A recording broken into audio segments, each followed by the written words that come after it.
Hello students and welcome to Standard 9 Geography, chapter number 11, Transport and Communication, part 2.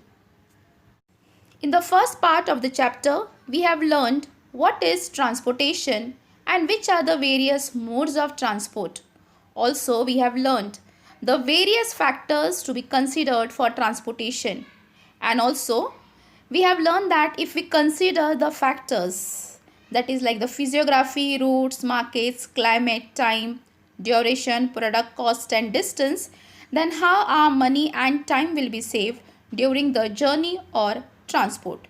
So now let's continue to learn more about the transport in the second part of this chapter. As we have learned in the first part of the chapter about the various factors to be, if we consider all these factors, then our traveling becomes comfortable because we have considered the factors like according to the physiography, according to the duration, according to the time, what type of product are being transported, according to the factors we have decided that which type of modes or means of transport we are going to use. So accordingly, the traveling becomes comfortable. Next thing, transport is done without any damage of the goods. So when we are transporting some of the goods, that time we know what goods are we transporting, whether it is a perishable commodity or if it is a very fragile or delicate things we are or expensive goods we are transporting to other place. At such a time we have to decide which modes, that is, are we sending the goods through the waterway, through the airway or through the railway. Which means are we using? Are we using the roads or the railways, or are we using the ships or the planes? So if we consider the factors like which mode or means are we using, then there are less chances or there are no chances that there would be any damage to the goods while transportation is done. Next thing is, the selling price to be paid by the customer is not decided by the cost of production only. So when the goods or products we buy from the market, it is not decided only on the product cost, but along with that production cost or manufacturing cost, various expenses are added to it, like packing of the material, storage facilities, workers' wages, and also transportations are added. But transportation charges, this is a major factor you can say when the selling price of the product or the goods is decided. So all these charges are added to it. So if the transportation cost is low, then the price or the selling price of the goods will be low. But if the transportation charges are high, then definitely the selling price of the goods or the products will also be very high. Next one is, the transport of freight should be done rapidly and safely. Freight, it means the goods which are transported in a bulk in a large amount by a truck or a train or a ship, it is called as freight. So transport of freight should be done rapidly and safely, because if it is a perishable commodity or if it is a very delicate or a very fragile commodity, then at such a time, and also the you can say the transportation goods are in a bulk, at such a time it becomes very important to do the transportation very safely and also quickly. Next one, the price of the goods can be kept low if the transportation is affordable, as we have discussed in the third point or in the fourth point here, that if the transportation cost is less, then the price of the goods when they are being sold in the market, even those are going to be low. But if at all the transportation costs are very high, then definitely the price of the goods or selling price is also going to be high. Transportation is a basic infrastructure. Infrastructure, it means the basic physical facilities available in a town, in a city, in a village or in the nation is called to be as the infrastructure. So transportation is a basic infrastructure.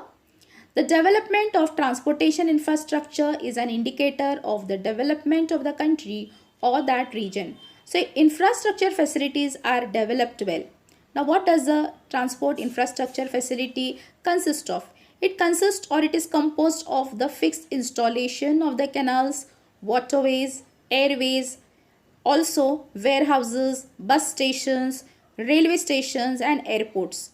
So it is said that transport infrastructure, it is the indicator of the development because it is one of the most important factor for the country's progress. And it has also been proven that transport infrastructure has added the speed and the efficiency to the country's progress. Good physical connectivity from the urban to the rural areas for the transportation purpose or in all the areas, it is essential for the economic growth of our nation. India has one of the largest transport sectors. Now let us go to the next point. The reforms in transport sector enhance the dynamicity of freight and passenger in a region. Also, industries and markets develop. So as various progress and developments are made in the transport sector, as I told you that India has one of the largest transport sector. We have the transport sector which is developed, but even more and more development are still going on to enhance the dynamicity, to make more development of freight and passengers in a region. Still there are many places in India where a proper development is not made, a complete development is not seen. So now more and more developments are made in the freight. Freight, it means the goods which are transported in a bulk by the truck, train or a ship.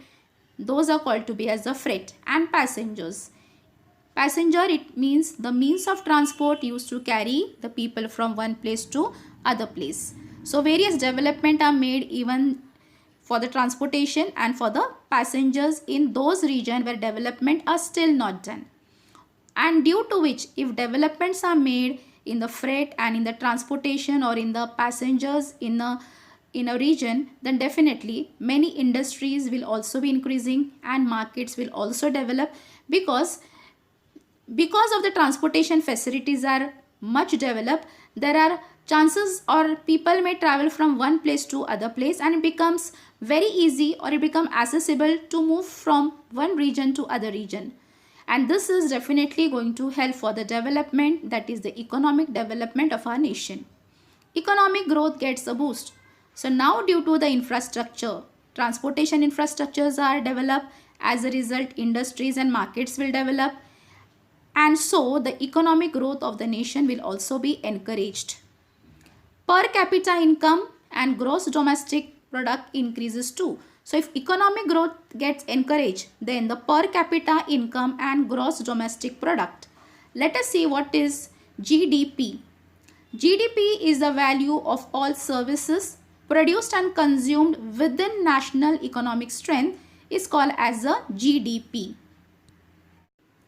Now let us see what is per capita income. Per capita income or average income measures the average income earned per person in a given area in a specified year.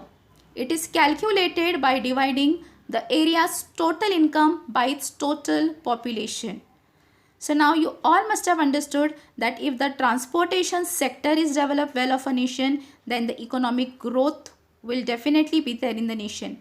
And as a result, the per capita income and the gross domestic product of the nation increases too.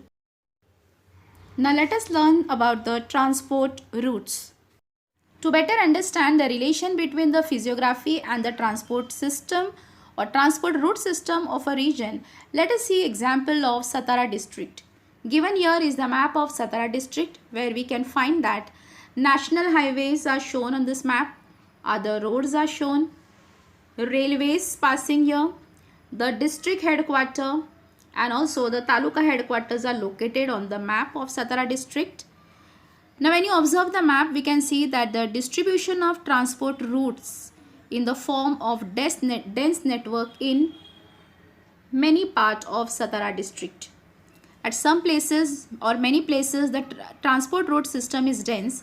At some places it is a sparse network. Here you can see it is sparse. It is not so much dense over here.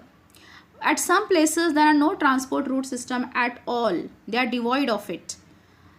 Now the question must have arisen to our mind that what are the reason does a region become a devoid of any transport route system, as you see in the western part of Satara. To answer this, we need to see the physical map of a region too, along with the transport map. So we have the two maps, one is the transport map and the physical map. So to get the answer to the questions that why are some areas or some region in Satara district has a dense transport route system, many of the regions have sparse, whereas some parts of Satara district they are devoid of any transport route system. So to get the answer for it, we have to observe the physical map of Satara district. So when we read both the maps simultaneously, that is the physical map as well as the transport map, we can get the answer to these questions. Given on your textbook page number 83 are few questions for which you have to refer to the map, that is 11.1, that is the physical map of Satara district, as well as 11.2, that is the transport map of Satara district. So the first question given here is, in which region do you find a dense network of transport route in the map?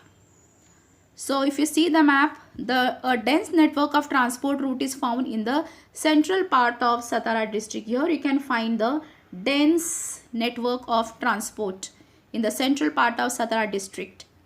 Next question, how is the physiography of the region with dense network?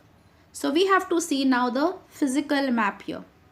So if we look at the central part of Satara district, the question is asked, if it has the dense network, then how is the physiography of the region? So the region with the dense network, like we find here, it has a lower elevation. Here you can see the shade, that is the light orange color, it is a high elevation or region which has a high elevation, whereas yellow color shows the high, moderate and the low elevation. So we can find in this region, central part of Satara, this region with a dense network has a lower elevation, and so here the transport route in this part has a dense network. Let us see the next question now. Which region has a sparse network of transport route? Let us see which are the region which has a sparse network of transport route. Let us go back to 11.2 here. The western region of Satara district. Here we can find that there is a sparse network of transport route. Now let us see how is the physiography of this region. Now as the western part of Satara district, it has a higher elevation, or you can say it is a mountainous region and it has a undulating topography. As a result, there is a sparse network of transport route in this region. Next question, look at the region lacking transport route. So if you look at the physical map, here you can find that the Sahyadri mountain ranges or the Bamnoli range, or here you can find the Parali range, these places, or Patan. Also see in this map now, Chandoli and Koinanagar you can find here. These are the places where we can find the transport route is lacking in this region. What could be the reason for it? What kind of obstruction can you find here due to which the transport system or transport routes are lacking in this region? So let us see the reasons for it. Let us go back to the physical map here. So the western region of Satara district have the obstruction from the Sahyadri ranges, from the Bamnoli ranges. Also many river passes through it, and these causes the obstruction that hinders the development of the transport route. As a result, we can find that in some areas due to the undulating topography or due to the rivers flowing here, the transport route systems are not developed well in this region.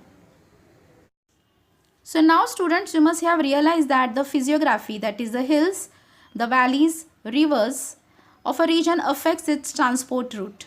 So there is a correlation between the transport route, what we have learned previously when we have learned the example about the Satara district map, that there is a correlation between the transport routes and the physiography of the region.